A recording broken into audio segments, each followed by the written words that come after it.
sekali lagi saya mengajak, ayo kita belajar politik mulai saat ini. Minimal paling tidak kita itu mampu membaca arah daripada kebijakan pemerintah. Kita mampu membaca apa yang menjadi kebutuhan masyarakat sehingga itu nanti bisa kita suarakan kepada pemerintah gitu. Sehingga masyarakat atau khususnya anak-anak muda ini mampu menjadi balance dari kebijakan sekaligus apa yang nanti menjadi kebutuhan masyarakat itu. Supaya nanti klub politik ini connect kan akhirnya menjadi politik yang rahmatan lil alamin, katanya seperti itu, memberikan maslahat kepada banyak orang.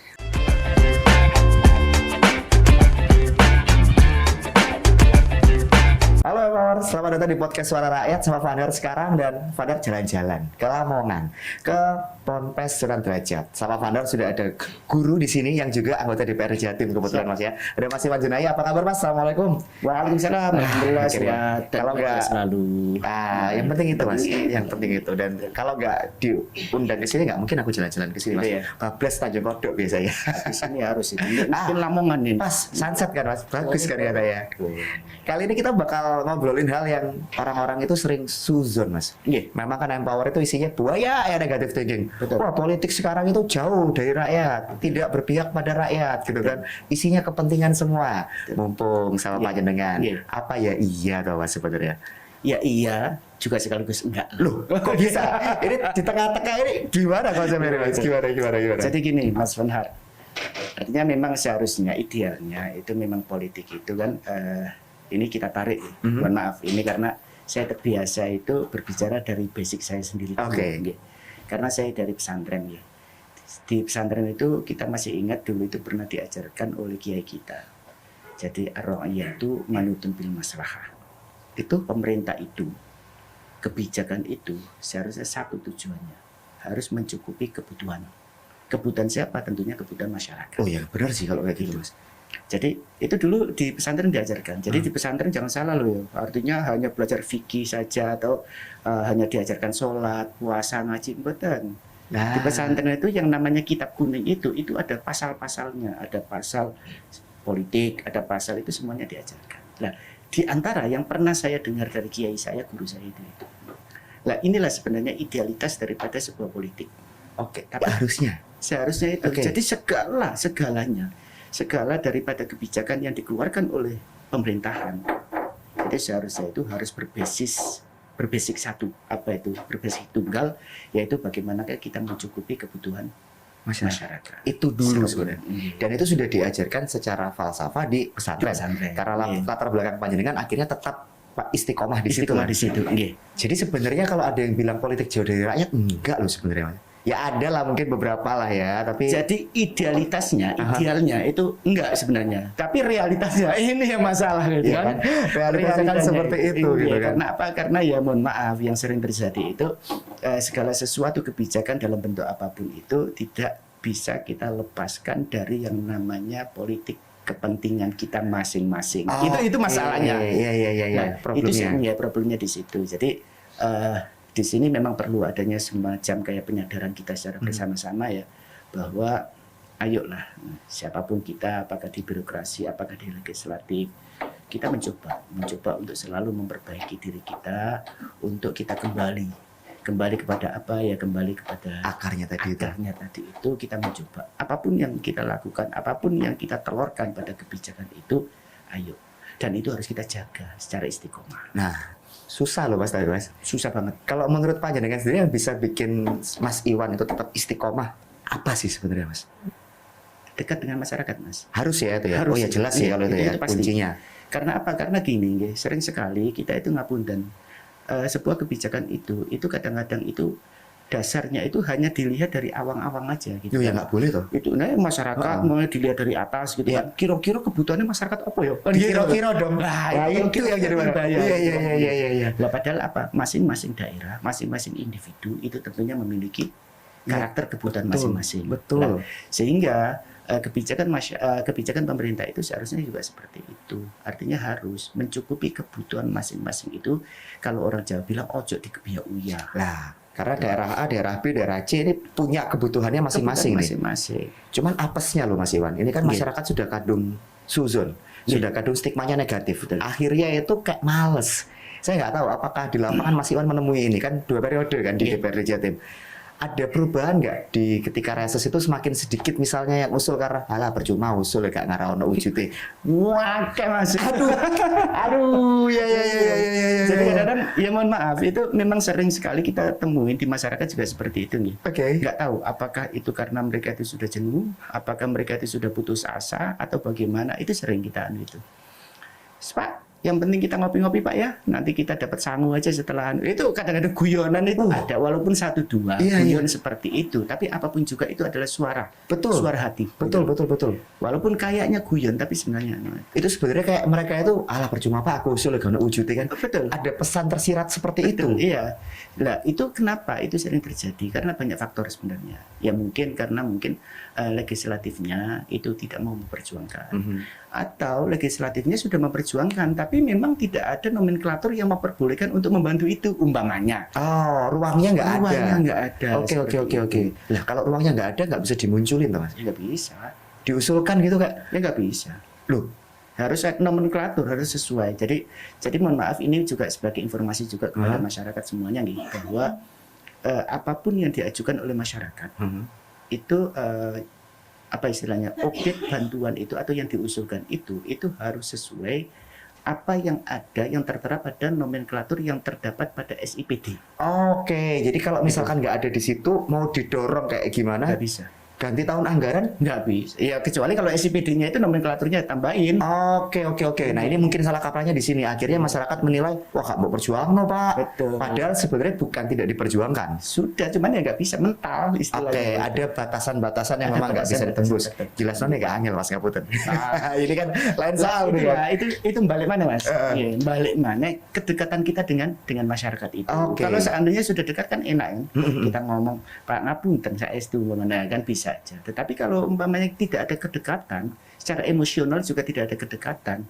Walaupun kita mendayu-dayu kepada masyarakat, Allah ngomong tok lah gitu kan. Itu apalagi kan sekarang orang kritis-kritis loh.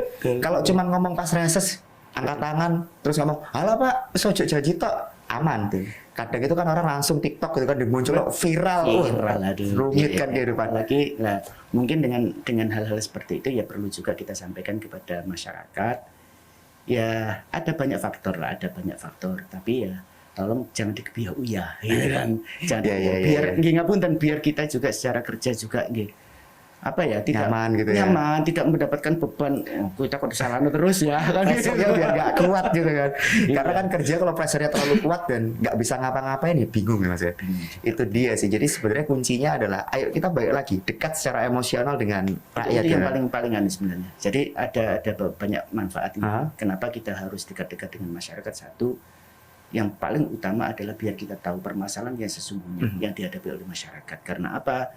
Karena pemerintah itu mengeluarkan kebijakan apapun, orientasinya satu yang paling dasar. Apa itu? Memenuhi kebutuhan masyarakat. Balik lagi ke situ kan, memenuhi kebutuhan masyarakat. Kalau kita nggak tahu secara pasti kebutuhan mereka atau masalah mereka, ya gimana kita bisa memberikan manfaat kepada masyarakat. Betul. Itu yang pertama.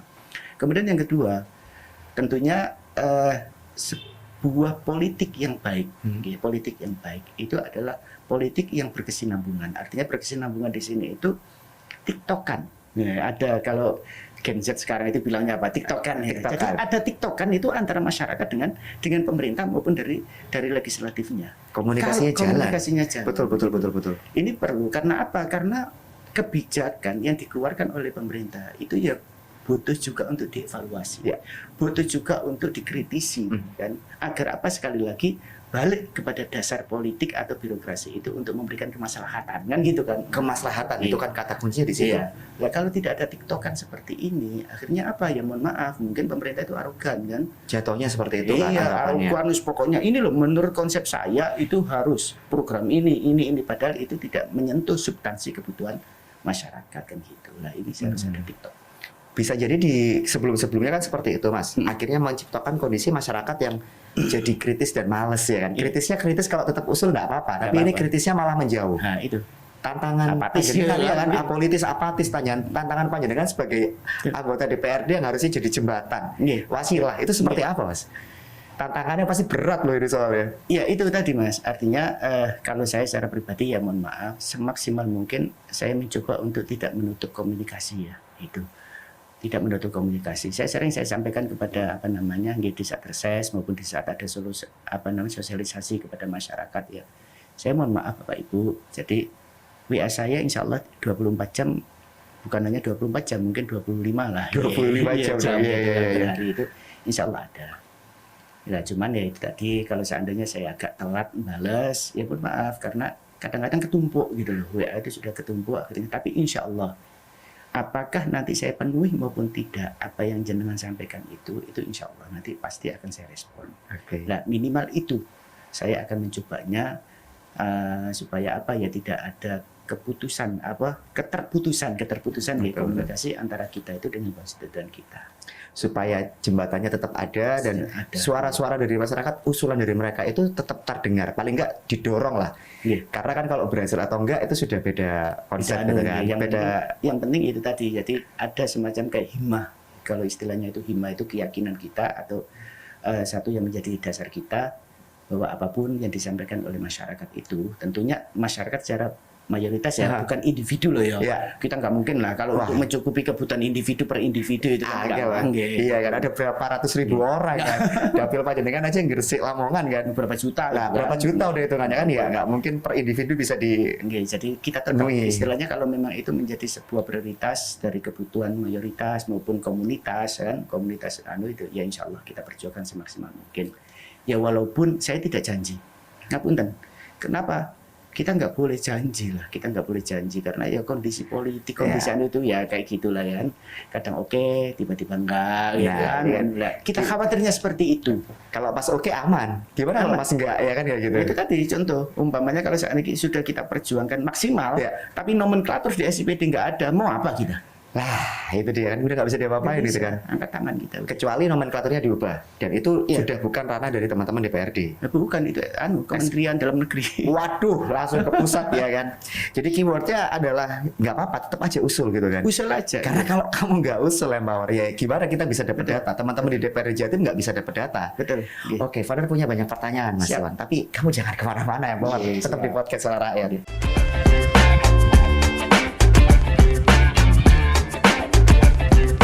Kita lanjut lagi ya Mawar, masih di podcast Suara Rakyat. Kita bahas soal itu tadi, suuzonanmu. Kan tahu kan, duta negative thinking ya kan, yang katanya usulan masyarakat itu nggak diterima gitu kan, diabaikan, ya didengar tapi habis gitu masuk kanan keluar kiri, banyak yang bilang kayak gitu. Tapi beberapa ada yang kasih data Mas, kayak misalkan Vanar itu pernah dengar sebenarnya usulannya itu didorong kok sama teman-teman dewan. Ada beberapa yang cerita seperti itu, cuman nyantol di alur birokrasi yang katanya rumit. Nah, apa ya iya atau Mas sebenarnya kayak gitu? Jadi begini Mas, jadi ya iya juga tidak lagi. Gitu. Nah, ini kan iya juga tidak lagi. Oke. Maaf, karena yang pertama, kenapa saya katakan tidak? Ya, kenapa tidak? Ya karena kita yang selaku legislatif itu mendapatkan masukan, istilahnya itu permohonan dari masyarakat. Itu jumlahnya itu masya Allah banyak banget. Nah, kadang-kadang di situ memang kadang-kadang kita lihat prioritas. Nah, kalau saya secara pribadi, apa yang harus saya prioritaskan? Yang saya prioritaskan itu adalah yang sekiranya nanti manfaatnya itu lebih luas dimanfaatkan oleh masyarakat. Oh, dipilih-pilih mana yang kira-kira ini bisa lebih bermanfaat untuk masyarakat ya? Iya. Ya kita juga ya mohon maaf aja tidak menutup tidak menutup mata ya. Ya kadang-kadang kita banyak juga dari legislator itu memprioritaskan itu apa ya, tentunya timnya dulu atau orang yang memilih dulu dan lain-lain kan gitu kan. Nah itu juga nggak bisa kita tutup mata hal seperti itu. Jadi ini jawaban antara lain kenapa kok tidak saya jawab tidak. Ada tidaknya di situ. Karena masih sebenarnya kalau kita lihat apakah itu manusiawi ya, tapi apakah itu boleh dibenarkan ya angel gitu kan. Itu ya posisi namanya manusia gitu kan. Nah kemudian yang kedua kalau saya jawab iya ya, memang birokrasi kita itu nggak bisa umpamanya masyarakat saat ini butuh bikin proposal kita ajukan langsung bisa cair, enggak, karena proses birokrasi itu juga panjang Mas. Itu Mas. Iya. Karena apa? Karena setiap daripada apa yang kita sampaikan, kita usulkan dari masyarakat tersebut masuk ke kita tuh harus input. Kita input permohonan masyarakat itu pada SIPD. SIPD yang mana SIPD itu adalah dibikin oleh Kemendagri. Nah di SIPD itu sudah ditentukan nomenklaturnya. Jadi yang boleh umpamanya pembangun untuk membantu istilahnya itu lembaga pendidikan. Yang boleh itu satu rehab, yang boleh itu umpamanya pengadaan komputer dan lain-lain, gitu kan. Nah kalau seandainya tidak ada di nomenklatur itu, kita input mental, nggak bisa. Itu nggak bisa diusulkan tuh Mas, atau memang bisa tapi prosesnya akan sangat panjang? Prosesnya paling tidak ya panjang banget, karena itu harus kita usulkan ke pusat, nanti pusat yang merubah, bukan kita yang mengusulkan gitu. Berarti memang tantangan birokrasinya seperti itu? Ya itu antara lain seperti itu. Terus yang kedua, ya tidak mungkin juga itu semuanya akan kita terima, karena apa? Semuanya kita terima, kita di DPRD Provinsi ada 120 orang. Kalau umpamanya ribuan proposal yang kita terima, duitnya sopo? APBD jebol dong. Iya. Betul lah. Banyak, artinya banyak faktor. Tetapi di sini yang paling utama sebenarnya itu komitmen kita bersama-sama lah.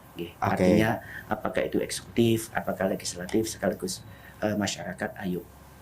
Tadi kalau di awal tadi saya sebutkan itu, ayo kita selalu saling tiktokan gitu. Tiktokan. Iya. Kenapa ini? Karena kalau seandainya itu secara komunikasi itu nggak putus, itu insya Allah lah segala sesuatu itu kalau kita musyawarahkan bareng-bareng, insya Allah lah ada jalan keluarnya kan gitu kan. Tapi kalau sudah putus hubungan ya tapi nggak terjadi kan Mas putus hubungan ini? Nggak, ya ini bukannya negatif thinking ya, tapi saya penasaran gitu kan. Pertanyaannya sekarang putus hubungan antara siapa dan siapa? Nah, kalau dari rakyat ke panjenengan, kok saya lihat insya Allah aman. Lanjutannya ini Mas, aman kan tapi Mas? Ya kita tetap berusaha lah. Artinya kita semuanya pasti memiliki keistimewaan, sekaligus kita juga masing-masing pasti punya kekurangan. Betul, plus minus ya. Makanya saya mohon maaf, itu saya usahakan semaksimal mungkin kalau saya ngomong dengan orang, khususnya yang terkait dengan posisi saya di DPR. Saya nggak bisa janji Pak Bu, tapi insya Allah sampai tunggu kan gitu kan. Saya akan tetap untuk istilahnya itu berjuang untuk ini semuanya. Karena paling tidak itu upaya yang harus dilakukan. Iya, karena kalau janji itu kan kita nggak tahu. Karena ribetnya birokrasi juga seperti itu. Kadang-kadang kita sudah maksimal, tapi ya terbentur pada birokrasi dan aturan. Ya kan? Kadang-kadang kita sudah maksimal, tapi mungkin kita nggak punya waktu. Sekarang kita janji, besok mati juga kita nggak tahu juga kan gitu. Berat loh kalau kayak gitu kan matanya. Makanya kita sama teman-teman itu sering pokoknya kita insya Allah aja lah. Artinya, tapi insya Allah jangan insya Allah lip service aja lah. Tapi insya Allah itu ada. Yang rumit kan kalau insya Allahnya adalah lip service. Tapi enggak, ini insya Allahnya beneran gitu kan. Insya Allah itu. Memangnya apa tuh Mas yang biasanya didorong dari aspirasi teman-teman di Gresik sama Lamongan ini, apa yang sebenarnya disambati ke panjenengan itu apa tuh sebenarnya? Ya banyak sih. Jadi Gresik ini sama Lamongan itu paling tidak bisa keluar dari ekonomi. Ekonomi itu pun kan juga macam-macam. Ada yang daerah di mana di situ pesisir otomatis yang nelayan. Kalau agak tengah dikit itu kan otomatis pertanian. Kalau umpamanya agak ke selatan, umpamanya itu kan ya banyak kalau Lamongan ini ya semacam kayak Tegalan, kalau orang Jawa Tegalan itu semacam kebun kayak gitu kebun. Oke. Kalau di Gresik itu kan industri dan lain-lain.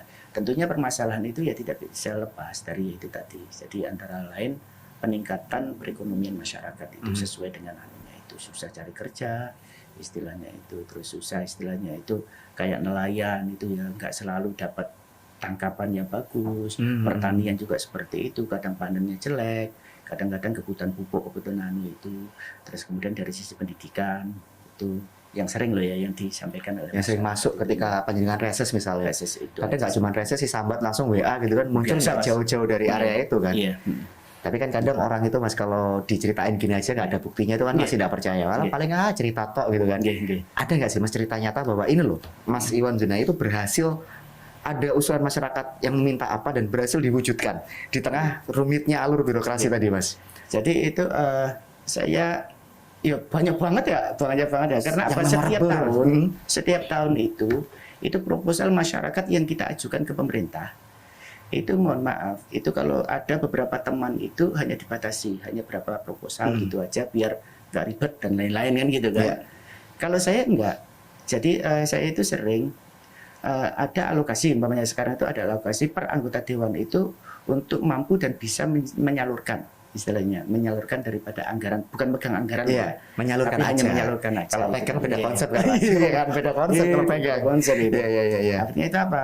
Lah sengaja itu lebih saya sebar daripada hanya saya kasihkan kepada 1-2 orang aja dengan nilai yang cukup tinggi. Enggak, saya enggak suka seperti itu. Itu saya sebar kepada masyarakat biar apa? Keberadaan saya itu mampu dan bisa memberikan kemaslahatan yang lebih. Oke. Ada setiap tahun itu minim itu proposal yang saya masukkan ke SIPD itu sekitar 150-an. Tiap tahun Mas? Tiap tahun. Berarti kalau satu periode, pakai Mas. Iya. Banyak ya? Itu awalnya yang masuk itu bisa 500 ya. Ya. Itulah tadi makanya nggak semua, karena memang harus dipilih dan dipilah. Salah satunya juga kita lihat 150 mungkin ya kalau seandainya posisi perekonomian APBD itu aman gitu, ya insya Allah 100% bisa. Oke, fiskal lagi berarti ya. Tapi kalau seandainya seperti ini, ya kan, ada TKD dikurangi, ada efisiensi dan lain-lain, mungkin ya tidak semuanya. Karena memang harus ada yang dikondisikan gitu kan. Kondisi berubah harus disesuaikan. Yang jadi problem nih Mas Iwan. Gimana kalau misalkan proposal yang masuk itu berbeda arah kebijakan dari provinsi, jembatannya pripun loh Mas, itu kayak contohnya, maksudnya misalkan dari masyarakat ini butuhnya BBM teman-teman nelayan gitu kan. Tapi ternyata fokusnya bukan di situ, fokusnya bukan di nelayan dulu nih, fokusnya di pertanian. Nah ini jembatannya gimana Mas? Ngasih pemahamannya. Tentunya di sini ya itu juga tidak kita nggak menutup mata gitu. Memang sering sekali kita itu ada bukan clash antara legislatif dengan eksekutif, enggak. Tapi kadang-kadang sering sekali di lapangan itu, ya, perjalanan birokrasi kita itu berbeda dalam sudut pandang. Gitu, iya. Contoh tadi itu yang saya sampaikan, umpamanya masyarakat itu sebenarnya pertaniannya aja yang itu butuh tapi satu sisi kadang-kadang yang melihatnya butuh gitu kan. Butuh. Ya gampang-gampang aneh Mas. Ada gelas setengah isi, diisi air separuh. Sampai saya tanya umpamanya, ini menurut sampean bagaimana? Mungkin sampean jawab separuh kosong. Tapi kalau ditanyakan kepada yang lain mungkin separuh isi. Kan gitu kan. Lah sebenarnya sama gitu loh, sama. Artinya benar, dua-duanya itu benar. Cuman kadang-kadang itu ini kalau seandainya tidak dilakukan dialog yang baik, akhirnya pasti akan ada yang terkalahkan. Itu dia kan, jadi jembatan ini kan susahnya di situ toh Mas. Betul. Panjenengan ini ada di tengah-tengah, di sini masyarakat, di sini kebijakan dari pemerintah provinsi. Jadi jembatan ini kalau di persepsi saya lorong kabeh Mas. Iya, lorong kabeh. Lah iya kan makanya itu. Terus jembatan ini pripun gitu loh kan, kayak tantangan banget. Jadi sebenarnya makanya kita sering sekali ngapunten, kadang-kadang biasa lah di birokrasi itu kita adu argumen dan lain-lain antara legislatif dengan eksekutif itu. Nah di sini yang ingin saya tekankan ya monggolah antara eksekutif sama legislatif itu apa yang harus dilakukan, yang harus dilakukan itu kita harus husnudzon dulu. Kita masing-masing pastilah punya niatan yang baik untuk bagaimana memberikan kemaslahatan kepada masyarakat itu. Jangan dijustis bahwa apa yang menjadi pikiran kita itu lebih baik dibanding nggak boleh. Kita harus diskusi. Apakah itu eksekutif, apakah legislatif, tolonglah dijaga ego, nggak usah mempertahankan ego itu masing-masing. Duduk duduk bersama, kita selesaikan permasalahan masyarakat ini. Betul, karena kalau nggak kayak gitu nggak ketemu Mas, nggak beres gitu kan akhirnya. Dan di sisi lain masyarakatnya juga harus tetap kusnuzon, ya kan? Kamu maksudnya tetap harus kusnuzon. Positive thinking, tetap sampaikan aspirasi kamu. Ini kan semakin kesini semakin kelihatan kan kalau sebenarnya kamu juga punya peran besar. Makanya jangan kemana-mana, tetap di podcast Suara Rakyat Empower.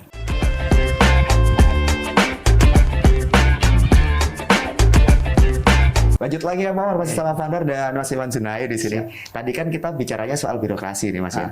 Saya akan coba tarik ke permasalahan lainnya. Kalau panjenengan, saya yakin dari rekam jejak kelihatan turunnya beneran. Yang jadi masalah Mas, ya mungkin tidak banyak, tapi justru malah yang ini yang menonjol. Turunnya itu cuma pencitraan Mas. Akhirnya gara-gara yang ini nih, yang pencitraan aja nih, semua jadi kena dampak jeleknya. Lah gimana itu Mas? Ya inilah Mas, sebenarnya itu saya yakin sampean juga punya lah pandangannya sama dengan saya gitu kan.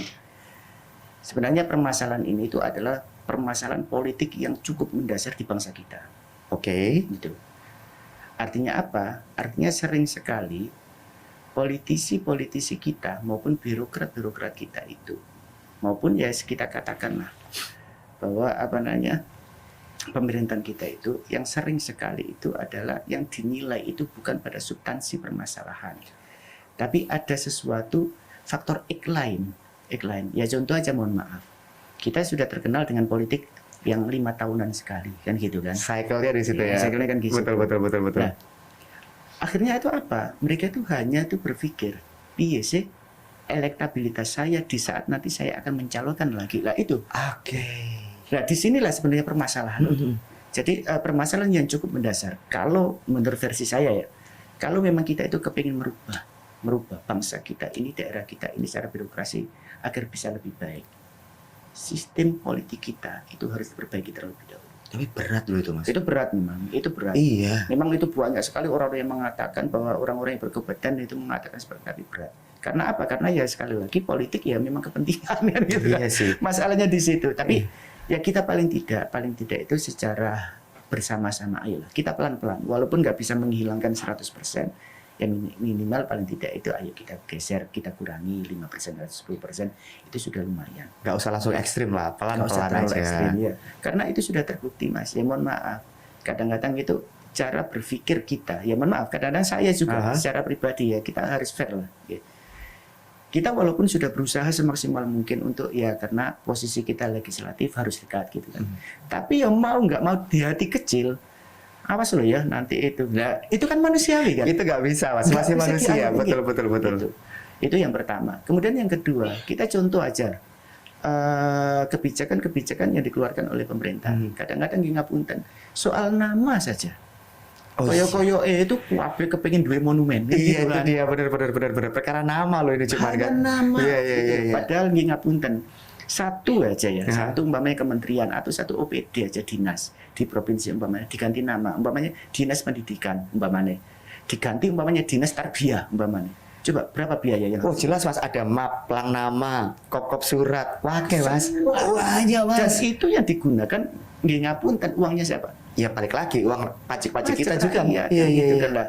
Itulah kadang-kadang itu mulan apa ya istilah wong Jawa itu mulane lah ayo saiki Gus ayo bareng-bareng. Kalau memang kita sudah sadar itu semuanya, ayo bareng-bareng. Gak mungkin ikut diserana mek wong siji, mek wong loro, mek telu tok gak mungkin. Ayo bareng-bareng kabeh minimal paling tidak itu. Ada harapan nggak Mas kita bisa mewujudkan itu gitu? Kalau Mas Iwan lihat hari ini, ada nggak harapan kayak iso sih itu bisa kok diwujudkan? Kalau saya sih tetap optimis Mas. Oke. Asalkan ya itu tadi memang ada kesepakatan kita bersama-sama dan keyakinan kita bersama-sama serta semangat. Ini yang perlu kan itu. Nah saya lihat sebenarnya kalau dari sisi semangat ya banyak. Banyak yang banyak yang ingin istilahnya itu ya kepingin berubah itu semuanya. Ya walaupun kadang-kadang terbelenggu oleh kondisi kan gitu. Ada hal yang tidak bisa diubah secara drastis di waktu dekat gitu ya Mas ya. Ada memang yang ya mundur satu langkah itu nggak apa-apa kok. Nanti maju lagi. Betul. Harapannya ada. Ada Mas, ini istilah ya. Ini mungkin pesan dari Sunan Derajat. Pada Sunan Derajat. Pak Yai itu selalu mengatakan apa yang harus beliaunya itu Yai Wafer itu selalu mengatakan kita nggak apa-apa melakukan dosa satu untuk mendapatkan pahala 10. Mundur satu langkah untuk maju. Itu tadi iya, benar. Kan istilahnya jenengan iya. Tapi kalau ada istilah di kita itu seperti itu. Kita mundur sebentar nggak apa-apa, asalkan langkah kita ke depan. Gitu. Tapi kalau bisa ya mundurnya itu bukan melakukan kesalahan kan gitu kan. Itu cuma istilah saja. Betul. Mengalah bukan berarti kalah, iya kan. Menarik sih. Jadi ya memang harapannya itu ada Mas ya. Cuman ini PR-nya bukan hanya 1-2 orang, tapi PR bersama. Karena nggak bisa kita pungkiri kalau kita minta masyarakatnya untuk husnuzon dulu berat Mas. Kepercayaan publiknya kadung drop masalahnya Mas. Betul. Itu ya contoh aja, contoh lah. Umpamanya kalau sampean punya pacar, sampean selingkuh, cara sampean itu suruh percaya 100%. Hilangnya lah sulit. Iya. Kalaupun bisa ya drastis. Tapi punya pacar nggak ya? Lah. Jangan-jangan nggak laku dia. Aduh. Itu pertanyaan yang sulit buat saya jawab Mas. Kalau ditanya kayak gitu saya jawabnya bingung nanti. Apa aja yang jawab ya? Apa aja yang jawab? Apa nanti di kolom komentar jawab ya. Iya. Masyarakat itu karena mungkin karena kita yang ada di birokrasi ini sudah ngapunten itu sudah banyak cacat, untuk kembali percaya itu sulit. Tapi bukan berarti tidak bisa. Harus ada istilahnya itu upaya kita secara bersama-sama. Langkah paling awal dulu Mas, paling akar itu apa yang bisa dilakukan supaya itu bisa terwujud? 5 tahun, 10 tahun? Ya itu sulit ya untuk diprediksi ya, artinya berapa-berapanya. Tetapi yang paling utama tadi mungkin yang pertama tadi sudah saya sebutkan, sebenarnya buka komunikasi itu perlu. Komunikasi aja terus kita harus saling jujur. Artinya saling jujur itu ya harus kita sampaikan lah umpamanya. Oke, masyarakat menyampaikan sesuatu umpamanya. Kalau seandainya akan kita perjuangkan, iya benar-benar harus kita perjuangkan. gitu kan, bukan hanya untuk lip service, oke lah beres gitu kan. Tidak seperti itu. Terus ya balance nilai pengawasan juga.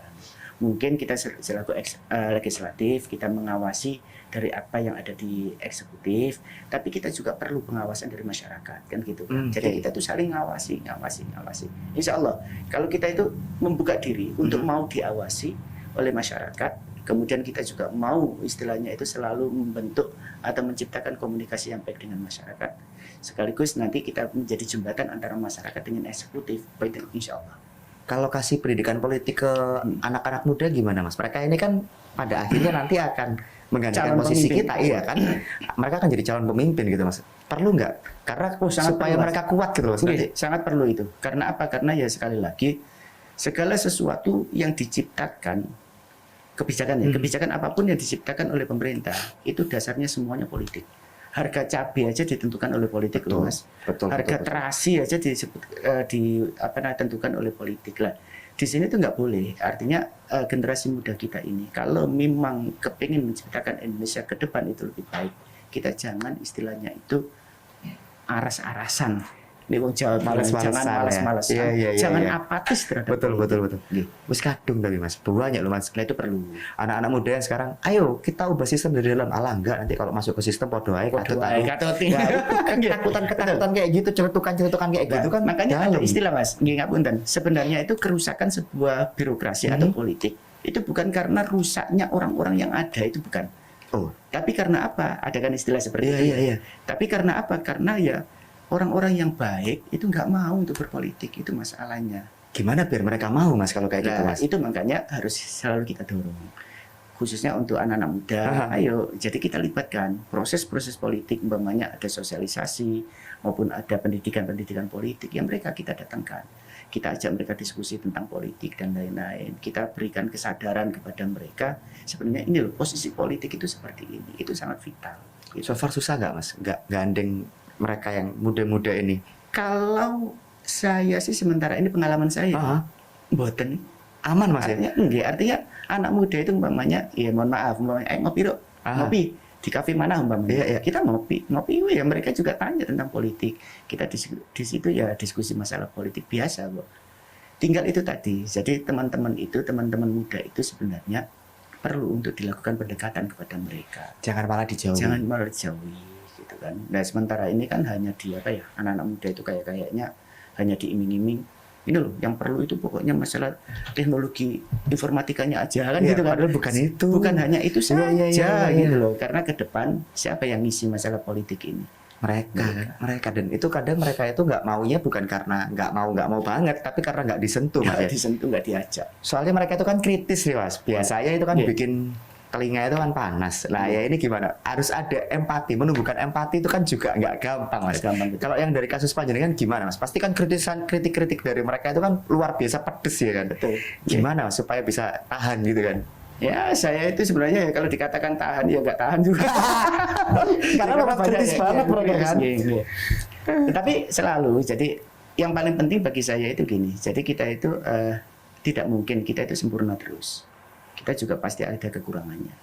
Kalau memang kritiknya itu benar-benar ingin membangun daripada kekurangan kita terima dengan baik. Tapi kalau seandainya memang ya mohon maaf dalam tanda kutip itu fitnah dan lain-lain, yes kita rangkul. Saya tetap mereka akan kita rangkul. Dijelaskan dengan kalau memang bisa terima ya alhamdulillah, kalau tidak ya goodbye gitu aja. Artinya goodbye itu ya sudahlah, karena kalau itu memang sudah menjadi keyakinan kamu. Betul. Dan kita nggak bisa saling ya gimana lagi? Karena memang ada kondisi yang ya sudah lebih baik kita biarkan daripada malah rumit tambah rumit kan kehidupan gitu kan. Kemudian ya nanti ada juga kita kasih istilahnya kita kasih warning ya istilahnya itu ya udah kita tetap bertemanan seduluran saklawase tapi dalam hal yang lain, tapi kalau masalah ini ya udah nggak gitu aja. Supaya nggak saling nggak enakan gitu kan.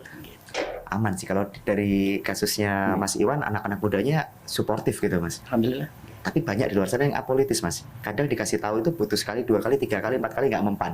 Siapa tahu karena Mas Iwan ini berhasil mengkondisikan generasi muda yang di sekitaran Panjenengan itu tidak apolitis. Kalau Mas Iwan sampaikan pesan itu ke yang lain, empower misalnya, bisa terbuka mereka Mas. Monggo terakhir Mas.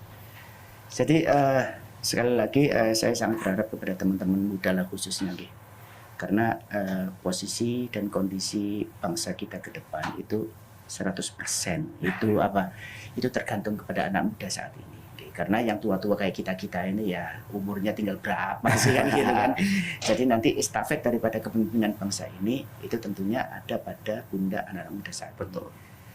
Yang pertama dari sisi karakter tentunya, dari sisi keyakinan kita kepada Tuhan, dari sisi karakter, dari sisi keilmuan, ayo kita jangan putus semangat. Kita tetap harus terus meningkatkan itu. Dan yang kedua terkait masalah politik ini, jangan apatis terhadap politik. Karena apa? Karena anak muda apabila apatis terhadap politik, pasti ada orang-orang lain nanti yang akan mengisi politik itu. Ya, malah jatuhnya iya kalau lebih baik, kalau enggak Itu permasalahannya. rumit jadi makan. Jadi betul. sekali lagi saya mengajak, ayo kita belajar politik mulai saat ini. Minimal paling tidak kita itu mampu membaca arah daripada kebijakan pemerintah. Kita mampu membaca apa yang menjadi kebutuhan masyarakat sehingga itu nanti bisa kita suarakan kepada pemerintah gitu. Sehingga masyarakat atau khususnya anak-anak muda ini mampu menjadi balance dari kebijakan sekaligus apa yang nanti menjadi kebutuhan masyarakat itu. Nah, supaya nanti klub politik ini connect kan akhirnya. menjadi politik yang rahmatan lil alamin, katanya seperti iya. itu, memberikan maslahat kepada banyak orang. Makanya kamu jangan apolitis, Empower. Jangan. Wajib buat kamu share deh episode dari seluas-luasnya. Kenapa? Karena kalau kamu apolitis, kamu apatis, jatuhnya bukan Indonesia emas, Mas ya. Indonesia cemas ya. Cemas, ya. betul. 2045 itu sudah era kamu semua. Iya. Era kamu untuk jadi pemimpin dan menentukan hajat hidup orang banyak gitu kan. Betul. Beneran loh, harus kamu share episode ini seluas-luasnya biar makin banyak yang tahu. Jangan lupa juga di like sama subscribe karena episode-episode podcast Suara Rakyat lainnya nggak akan kalah seru sih. Terima kasih banyak Mas Iwan.